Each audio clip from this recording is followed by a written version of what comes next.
ഓ definitely ഒരുപാട് കാര്യങ്ങൾ എല്ലാവരും പ്ലാൻ ചെയ്യുന്നുണ്ട്. ഇപ്പോൾ ഞാൻ സൗമാനും, ഞാൻ നെവിനും, ഞാൻ അഭിലാഷും, അല്ലെങ്കിൽ ഞാൻ അക്ബറും, അങ്ങനെ കുറേ സാധനങ്ങൾ പ്ലാൻ ചെയ്യുന്നുണ്ട്.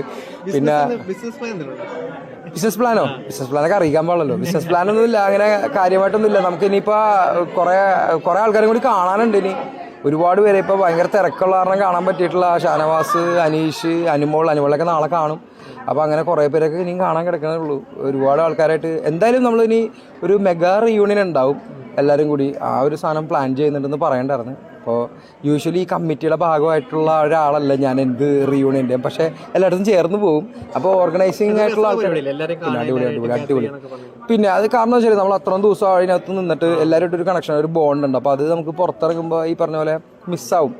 അപ്പോൾ ഇടയ്ക്കിടയ്ക്ക് കാണുമ്പോൾ എല്ലാവരും അവരുടെ തിരക്കുണ്ടാകുന്ന കാരണം എല്ലാവരും കൂടി ഒരുമിച്ച് കിട്ടാൻ ഭയങ്കര ബുദ്ധിമുട്ടായിരിക്കും. അപ്പോൾ ഇങ്ങനെയൊക്കെ ഒരു അവസരം കിട്ടുമ്പോഴായിരിക്കും ലൈക്ക് എല്ലാവരും മീറ്റ് ചെയ്യുക. അപ്പോൾ അതുകൊണ്ടാണ് നമ്മൾ ബർത്ത്ഡേക്ക് വിളിക്കുമ്പോൾ അപ്പം തന്നെ കേക്ക് കഴിക്കാൻ വേണ്ടി ഓടിയെത്തും. അതാണ് സംഭവം.